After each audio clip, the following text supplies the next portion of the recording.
Hi guys, and welcome back to the channel. So today I'm going to continue on bolting more brackets and bits and pieces onto the car.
Okay, let's see intake hose connected from the air filter.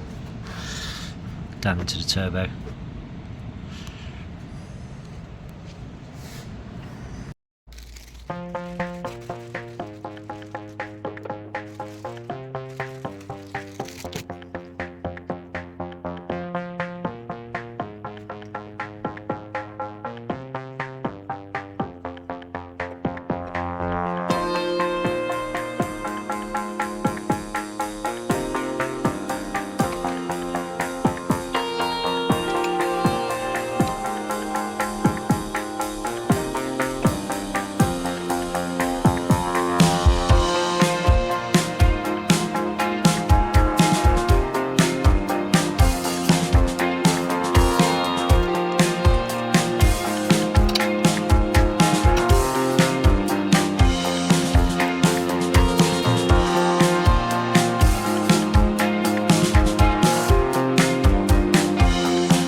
Okay, so that's the top two stabilizer brackets all bolted in. You can see that one down there.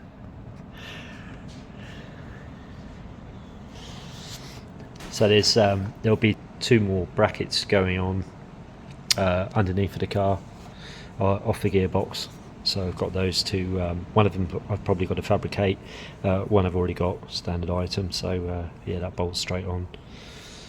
I have to try and get this engine as rigid as I can, and saves all the issues with all the exhaust breaking and cracking. And yeah, you get that a lot when you get more horsepower out of these A series. They tend to move around quite a lot, so they start breaking mounts and stuff. So the more you can get them braced up, the better. Plus, there's some of the areas there's not a lot of room, so it could clonk back, as you can see there how close the carburetor is to the bulkhead. There's still enough room, but yeah, it gets pretty tight in there. Same as the turbo at the back there. That's pretty close too. So I've now mounted in the front radiator, so that's just dropped in place there temporarily, because I'm going to try and get, I know it's a bit tight, but I'm going to try and get an oil cooler between the engine and the radiator down there. That's where I want to fit it. So I started running the oil feed down to it as well there, so that fitting's made up. Just dropped the ignition coil on there as well, so that's on the top there, and that top hose, and I've started running the fuel lines in as well, so they're all connected up now to the regulator. So I've got one more line at the top there, this one here, so that comes back from the plenum chamber down here where my finger is. So I've got that to run in, and then in the boot I've got the rest of the fuel lines to connect up. So the pipes are actually just sticking through the boot floor at the moment. So I've done the return feed into the top of the tank, but I've got to run the feed line in. So that's got to be done yet. And inside the car,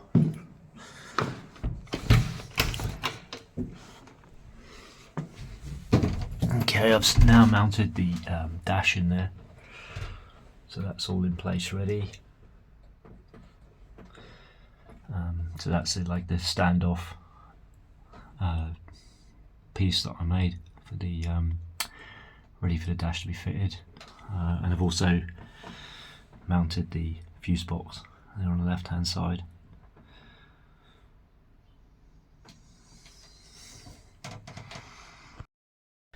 So this is the control units I've got going in the car. So this is the speed we know here.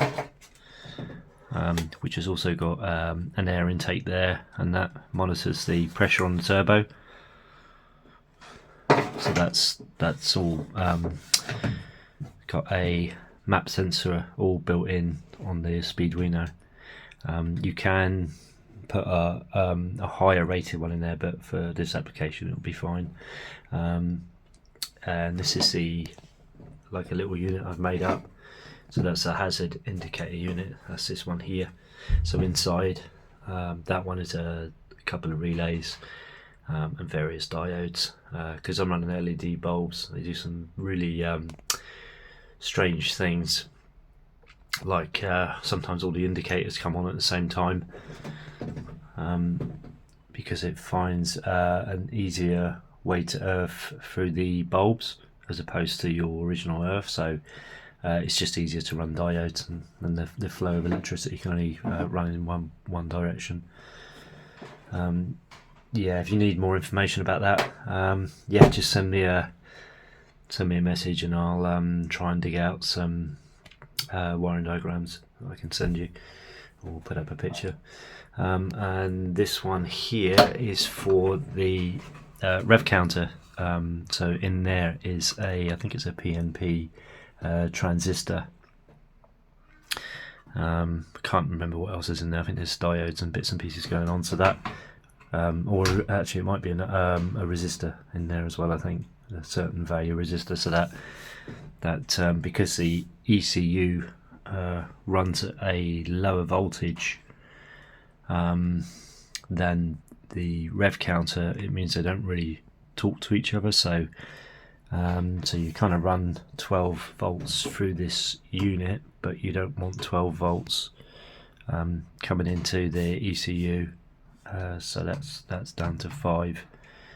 I can't remember quite how it works. It's quite a while ago I did it, but I think what happens is it only, because that only sends 5 volts. I think that sends 5 volts to the box here, or to the rev counter, and the rev counter is not enough to kind of activate it. So you go through a transistor, 12 volts through, and then the 5 volts coming out of this is just a trigger for the transistor, which enables the 12 volts to go through to the rev counter. You'll find various videos on YouTube about setting this up with a Speeduino. So yeah, that's quite a simple circuit, that one, to work out. So yeah, so they're all going up here on the right hand side, which goes behind this unit here. So they'll all be tucked nice and neat behind there.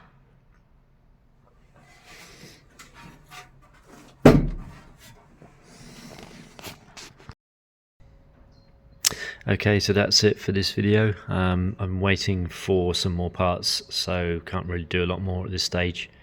But when I get those parts and I do more work on the car, I'll post some more videos. Anyway, cheers for watching, guys. See you in the next one.